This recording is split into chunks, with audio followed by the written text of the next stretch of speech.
Good evening students, कैसे हैं आप सब। उम्मीद है आप ठीक होंगे। अब देखिए, हमारा चैप्टर चल रहा था रिक्रूटमेंट। आई थिंक एक बच्चे की प्रॉब्लम आई थी कि जो मैंने सोर्सेज कराए थे इंटरनल एक्सटर्नल वाले, उसमें प्रोफेशनल एसोसिएशन के बारे में पूछा था। तो देखो बेटा, प्रोफेशनल एसोसिएशन क्या होता है। एक ऐसा एसोसिएशन, एक ऐसी एजेंसी वी कैन से कि जो मतलब दोनों के मिडल मैन का काम करता है। कि जैसे सपोज़ जिसको एम्प्लॉयज़ की रिक्वायरमेंट है वो, और जिसको जॉब की रिक्वायरमेंट है, उन दोनों के बीच का काम करता है। तो जितने भी जो मैनेजरियल स्टाफ है, जो टेक्निकल स्टाफ है, या जो ऐसे पर्सोनल हैं जिनकी जिनकी जो क्वालिफ़िकेशन है वो मैनेजरियल क्वालिफ़िकेशन है या टेक्निकल क्वालिफ़िकेशन है, उनकी डिटेल वो रखते हैं, चाहे वो किसी कहीं पर वर्किंग हो। जैसे बड़ी बड़ी कंपनीज़ में जो मैनेजर की पोस्ट पे लगे हुए हैं, उनकी डिटेल, उनके कॉन्टैक्ट नंबर, है ना। इसी तरह से जो इंजीनियर्स हैं, जो अच्छी अच्छी पोस्ट पे लगे हुए हैं, उनके कॉन्टैक्ट नंबर। तो जब किसी कंपनी को एक बहुत अच्छे मैनेजर की रिक्वायरमेंट होती है तो वो इन प्रोफेशनल एसोसिएट के पास जाते हैं और उनसे ये पूछते हैं कि कौन कौन से मैनेजर्स हैं जो आपके कॉन्टैक्ट में हैं। उसमें जो सबसे ज़्यादा रेपुटेड मैनेजर, चाहे वो कहीं पर भी पोस्टेड है, उसकी डिटेल वो वहाँ से ले लेते हैं और वहाँ कितना वो पैकेज ले रहे हैं, इसकी इन्फॉर्मेशन भी प्रोफेशनल एसोसिएट्स इनको देते हैं। तो ये उनसे ज़्यादा पैकेज उनको ऑफ़र करते हैं ताकि वो इनकी कंपनी में आ जाए और उनकी कंपनी को हैंडल करें, है ना। तो इस तरह से जो प्रोफेशनल एसोसिएशंस हैं, वो एक एजेंसी होती है जो अच्छे अच्छे जो ऑफिसर्स हैं, मैनेजर हैं, या जो टेक्निकल स्टाफ है, उनकी डिटेल रखते हैं, वेदर पोस्टेड और अनएम्प्लॉयड। कि चाहे वो अनएम्प्लॉयड हैं या कहीं पर पोस्टेड हैं, उसकी लिस्ट उनके पास होती है, उनके कॉन्टैक्ट नंबर उनके पास होते हैं। तो वो जो है वो उनको अवेलेबल करा देते हैं इस तरह के पर्सन। तो ये होता है प्रोफेशनल एसोसिएशन या प्रोफेशनल एसोसिएट्स, जो हमारा एक्सटर्नल सोर्स है ना। उसके बाद देखो, अब हमारा नेक्स्ट टॉपिक है मेथड्स और टेक्निक ऑफ रिक्रूटमेंट। तो देखो, रिक्रूटमेंट मेथड क्या होता है या रिक्रूटमेंट टेक्निक क्या होती है। It refers to that means by the use of which a company establish contact with the prospective employ. जब भी हमने पढ़ा, दो सोर्सेज हैं, एक्सटर्नल और internal.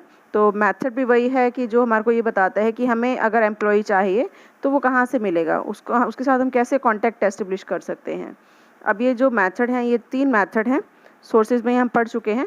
First one is direct method. Direct method क्या है। Under this method company sends its manager to educational institutions. आया था ना कि कंपनी अपनी तरफ से कुछ मैनेजर जो है वो एजुकेशनल इंस्टीट्यूशंस में भेजती हैं। कॉलेजेस में, जो मैनेजमेंट कॉलेजेस हैं या जो यूनिवर्सिटीज़ हैं, वहाँ भेजती हैं। और उसका पर्पस यही होता है कि जो मैनेजर्स हैं वो डायरेक्टली वहीं से ही रिक्रूट करके ले आएँ एम्प्लॉयज़ को, वहीं उनका इंटरव्यू हो जाता है और वहीं उनका सिलेक्शन कर दिया जाता है। सेकेंड आता है इनडायरेक्ट मेथड। ये भी एक सोर्स आया था एक्सटर्नल सोर्स में, कि जैसे इनडायरेक्टली आप एम्प्लॉयज़ के साथ कांटेक्ट करते हैं, प्रोस्पेक्टिव एम्प्लॉयज़ के साथ, है ना। और जैसे एडवर्टाइजमेंट एक बहुत अच्छा सोर्स है इनडायरेक्ट मेथड का। तो इसमें इनडायरेक्टली आप एम्प्लॉयज़ को, प्रोस्पेक्टिव एम्प्लॉयज़ को इनवाइट करते हैं कि वो अप्लाई करें। तीसरा आता है थर्ड पार्टी। इसमें क्या होता है कि ना तो डायरेक्ट मेथड ना इनडायरेक्ट मेथड, बल्कि जो एम्प्लॉयज़ हैं उनके फ्रेंड्स या एम्प्लॉयज़ की जो रिकमेंडेशन है उसके बेस पर आप कुछ को बुला लेते हैं प्रोस्पेक्टिव एम्प्लॉयज़ को। या एम्प्लॉयमेंट एक्सचेंज है, बिजनेस एसोसिएशंस हैं, या बिजनेस इंस्टीट्यूशंस हैं, ट्रेड यूनियंस हैं, है ना। ये बेस्ट सोर्स है कि जिससे आप जो है वो सिलेक्शन कर सकते हैं। तो ये 3 मेथड हैं, मेथड और techniques of recruitment: direct method, indirect method and third party. उसके बाद देखो, नेक्स्ट आता है छोटा सा topic, review of recruitment program. कि जब भी रिक्रूटमेंट किया जाता है, सिलेक्शन के बाद रिक्रूटमेंट हो गया, आफ्टर सिलेक्शन ये देखा जाता है कि जो रिक्रूटमेंट प्रोग्राम है वो सक्सेसफुल रहा या नहीं। मतलब जो भी आपने उसके ऊपर एक्सपेंडिचर किया, उसके अकॉर्डिंग आपको जो है वो रिजल्ट्स मिले या नहीं मिले, है ना। सिलेक्शन प्रोसेस यूज़फुल था या नहीं था। इसका पर्पस ये होता है कि फ्यूचर में जब आप रिक्रूटमेंट करोगे तो क्या इसी मेथड का फॉलो करोगे या नहीं। तो this is the last step जिसमें हम रिव्यू करते हैं और रिजल्ट्स देखते हैं, जिसके बेस पर फ्यूचर में डिसीजन लिया जा सके। अब देखिए, हमारा नेक्स्ट टॉपिक आता है selection. Very very important topic. इस चैप्टर में 2 ही टॉपिक हैं, एक रिक्रूटमेंट और एक सिलेक्शन। आप देखिए दोनों में डिफरेंस क्या है। कि रिक्रूटमेंट में तो हम एप्लीकेंट्स को अप्लाई करने के लिए मोटिवेट कर रहे हैं, है ना। एप्लीकेशंस तो बहुत सारी आती हैं, लेकिन सबको तो आप जो है वो रिक्रूट नहीं कर सकते, सबका तो सिलेक्शन नहीं हो सकता। आपके पास 1 पोस्ट है या 100 पोस्ट है, एप्लीकेशन हो सकता है 1000 आ गई हों, तो आप 1000 को तो जॉब नहीं दे सकते। तो जो रिक्रूटमेंट है वो तो एक पॉजिटिव प्रोसेस है, जिसमें आप एम्प्लॉयज़ को मोटिवेट कर रहे हैं कि वो ज़्यादा से ज़्यादा नंबर में अप्लाई करें। बट जो सिलेक्शन है वो क्या है, एक नेगेटिव प्रोसेस, जिसमें आप 1000 में से ओनली 100 को ही जॉब प्रोवाइड कर सकते हैं या 100 में से एक को ही जॉब प्रोवाइड कर सकते हैं, है ना। तो इसी तरीके से हम कह सकते हैं कि जो रिक्रूटमेंट है वो पॉजिटिव प्रोसेस है, जो सिलेक्शन है वो नेगेटिव प्रोसेस है। Because under it more and more जो रिक्रूटमेंट है उसके अंडर more and more candidates are motivated to apply for the job, कि ज़्यादा से ज़्यादा कैंडिडेट को हम जो है मोटिवेट करते हैं।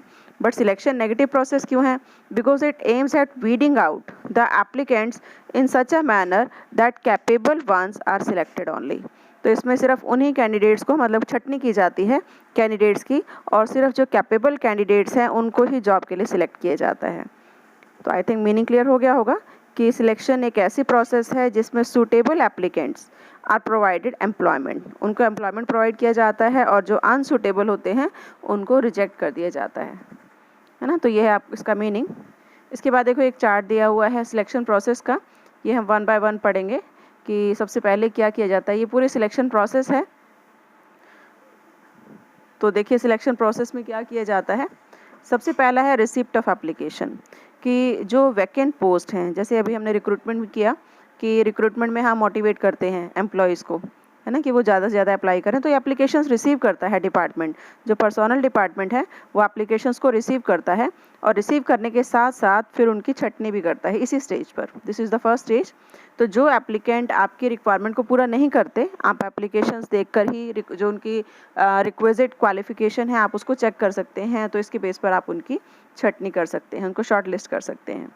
फिर सेकेंड स्टेप आता है प्रीलिमिनरी इंटरव्यू, है ना। प्रीलिमिनरी इंटरव्यू के लिए फर्स्ट स्टेज में सिलेक्शन प्रोसेस में बुलाया जाता है, और इसमें कुछ नहीं पूछा जाता, जस्ट उनका नेम, उनका डेजिग्नेशन, उनकी एकेडमिक क्वालिफिकेशन, उनका एक्सपीरियंस, व्हाट पे दे वांट, है ना, इंटरेस्ट इन वर्क, और उनकी एज, इसके बारे में उनसे पूछा जाता है। तो इसका मेन पर्पस होता है वही शॉर्ट लिस्ट करना, कि जो अनक्वालिफाइड पर्सन है या आपको लगता है कि आपके लिए सूटेबल नहीं है, तो इसी स्टेज पर ही उसको अलग कर दिया जाता है। उसके बाद देखिए थर्ड आता है एप्लीकेशन ब्लैंक। वो कैंडिडेट जो शॉर्ट लिस्ट हो जाते हैं प्रीलिमिनरी इंटरव्यू में, उनको एक एप्लीकेशन फॉर्म दिया जाता है ब्लैंक, जिसके अंदर कुछ कुछ रिक्विजिट इन्फॉर्मेशंस होती हैं जो उनको फिल करनी होती हैं, जैसे उनकी पर्सनल इन्फॉर्मेशन, उनकी एजुकेशन, उनका वर्क एक्सपीरियंस, उनका हेल्थ के बारे में कुछ इन्फॉर्मेशन, रेफरेंस, मिनिमम वेज, है ना, ऐसे साइकोलॉजिकल कुछ फैक्टर। तो ये कुछ इन्फॉर्मेशन जो उनकी जॉब की रिक्वायरमेंट के अकॉर्डिंग होती है, ये एप्लीकेशन फॉर्म उनको दे दिया जाता है फिल करने के लिए। तो ये थर्ड स्टेप है। उसके बाद देखिए फोर्थ स्टेप, कि इस थर्ड स्टेप को मतलब थर्ड में आपने फॉर्म फिल करवा लिया, उसके बाद भी शॉर्ट लिस्ट होते हैं कुछ कैंडिडेट, कि आपने कुछ इन्फॉर्मेशन मांगी, इसमें भी आप हो सकता है कुछ कैंडिडेट को रिजेक्ट कर दें। फिर जो कैंडिडेट सिलेक्ट होते हैं उनका रिटन टेस्ट होता है ना। इस रिटन टेस्ट में बहुत सारे टेस्ट हैं according to the feature of the job, कि जॉब किस तरह की है उसके अकॉर्डिंग ये टेस्ट लिए जाते हैं। जैसे देखो पर्सनालिटी टेस्ट हो सकता है। पर्सनालिटी टेस्ट में ये देखा जाता है कि जो एप्लीकेंट है वो सोशल लाइफ के बारे में या कोई डिसीज़न उनको लेना हो, उनका कॉन्फिडेंस लेवल चेक किया जाता है ना, self confidence level, optimism, capacity to take decision, कि वो किस तरह से डिसीज़न ले पाते हैं, सोशल लाइफ के बारे में या नेचर ऑफ द एप्लीकेंट उसके बारे में चेक करने के लिए पर्सनालिटी टेस्ट किया जाता है। जैसे ये देखा जाता है whether the applicant has a healthy personality और नॉट, है ना। जैसे अगर आप टीचर की बात करें तो टीचिंग एप्टीट्यूड टेस्ट जो होता है वो भी एक तरह का पर्सनालिटी टेस्ट होता है। उसके बाद देखो सेकंड आता है अचीवमेंट टेस्ट, कि अचीवमेंट टेस्ट में ये देखा जाता है कि आपकी जो एफिशिएंसी है वो किस तरह की है। जैसे सपोज़ आप जो है वो स्टेनोग्राफर की पोस्ट के लिए गए हैं, तो ऑब्वियसली आपसे जो है टाइप की स्पीड आपकी चेक की जाएगी, शॉर्ट हैंड की स्पीड चेक की जाएगी, है ना। और जैसे आजकल कंप्यूटर चल रहा है, आप कंप्यूटर ऑपरेटर की पोस्ट के लिए जा रहे हैं तो आपसे कंप्यूटर ऑपरेट करवा के देखा जाएगा, है ना। इसी तरह से इंटेलिजेंट टेस्ट आपकी मेंटल एबिलिटी के लिए होता है। जो लॉजिकल या रीजनिंग जो टेस्ट होते हैं वो इंटेलिजेंट टेस्ट होते हैं। इसी तरह से इंटरेस्ट टेस्ट, जिसमें आपसे पूछा जाता है कि आपका जो है वो किस काम को करने में इंटरेस्ट है और किस काम को करने में आप किस काम को डिसलाइक करते हैं और किसको लाइक करते हैं। ऐसे एप्टीट्यूड टेस्ट, कि किसी भी चीज़ को अगर आपको सीखना है तो ability to learn the job वो आपकी कितनी है। तो ज़रूरी नहीं है कि सारे ही टेस्ट हों, it depends upon the nature of the job, कि जिस तरह का नेचर हो उसके अकॉर्डिंग रिटन टेस्ट लिया जाता है। उसके बाद देखिए नेक्स्ट आता है एम्प्लॉयमेंट इंटरव्यू, कि उसके बाद जो इन टेस्ट को क्वालिफाई कर लेता है, जो उनके मिनिमम मार्क्स होते हैं वो उनको अगर अचीव हो जाते हैं, तो फिर नेक्स्ट आता है एम्प्लॉयमेंट इंटरव्यू, जिसमें पूरा एक इंटरव्यू बोर्ड होता है, वो कॉन्स्टिट्यूट किया जाता है। And by the means of interview selection officer या जो बोर्ड होता है वो आपसे आपकी कैपेबिलिटी या एप्लीकेंट की कैपेबिलिटी के बारे में कुछ क्वेश्चनिंग करते हैं। ठीक है, तो इंटरव्यू भी जो सपोज़ क्लियर कर लेता है, यहाँ मेन शॉर्ट लिस्ट हो जाते हैं कैंडिडेट कि आपको कितने चाहिए, उसके अकॉर्डिंग आप इसमें निकाल लेते हैं। नेक्स्ट देखिए, नेक्स्ट आता है रेफरेंस चेक। रेफरेंस चेक में क्या होता है, जब आप एप्लीकेशन फिल करते हैं तो आपसे 2 या 3 रेफरेंस मांगे जाते हैं। रेफरेंस मतलब 2 या 3 पर्सन के नेम, जो आपके फ्रेंड्स हो सकते हैं, जो आपके एक्स जो है एम्प्लॉयर हो सकता है ना, कोई रिलेटिव हो सकते हैं। तो इस तरह के जो पर्सन हैं उनसे, या आपके टीचर हो सकते हैं, फ्रेंड्स हो सकते हैं, उनसे आपके बारे में, आपके कैरेक्टर के बारे में, आपके वर्क के बारे में पूछा जा सके, तो रेफरेंस चेक देखे जाते हैं और उनके बारे में इंक्वायरी की जाती है। अब इस पर भी सपोज़ आप पास हो गए, तो उसके बाद नेक्स्ट आता है फिज़िकल एग्जामिनेशन, कि जॉब प्रोवाइड या अपॉइंटमेंट प्रोवाइड करने से पहले आपका फ़िज़िकल एग्जामिनेशन होता है। और कुछ जॉब का नेचर इस तरह का होता है कि उसमें फ़िज़िकल एग्जामिनेशन की बहुत ज़्यादा ज़रूरत होती है, जैसे आर्मी में या नेवी में। और इसी तरीके से आजकल तो सभी में ही, चाहे आपने टीचर की पोस्ट के लिए अप्लाई किया है तो उसमें भी क्या होता है, मेडिकल होता है ना। उसका पर्पस यही होता है कि आपको कोई क्रॉनिक डिसीज़ तो नहीं है, कोई इस तरह की इन्फेक्शनियस डिसीज़ तो नहीं है ना, उसको चेक करना। ये हमारा नेक्स्ट स्टेप होता है। उसके बाद सपोज़ ये भी आपका जो फिज़िकल एग्जामिनेशन है वो भी आपको ओके हो गया। उसके बाद आता है final decision by the line manager. फिर आपको लाइन मैनेजर के पास भेज दिया जाता है। कंपनी में एक लाइन मैनेजर होता है, वो आपको अप्रूवल के लिए भेज दिया जाता है, वो आपको चेक करता है। और फाइनल डिसीजन सिलेक्शन का लाइन मैनेजर के पास होता है कि आपने सारी स्टेजेस जो है वो पास कर ली। तो यहाँ पर वो अपनी तरफ से कुछ क्वेश्चनिंग भी पूछ सकता है, पूछना चाहे तो, और उसके बाद वो आपको सिलेक्ट कर लेता है। फिर नेक्स्ट एंड लास्ट स्टेप आता है प्लेसमेंट। प्लेसमेंट क्या है, suitable applicant is put to work after selection. आपका सिलेक्शन तो हो गया, लेकिन आपको काम कहाँ देना है, क्या देना है इनिशियल स्टेज पर, तो ये डिसीज़न लेना क्या कहलाता है, प्लेसमेंट।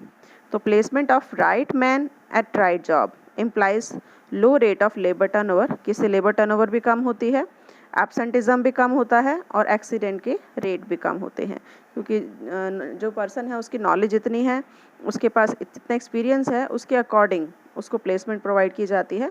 तो ये एम्प्लॉय के मोरल को बूस्ट भी करता है।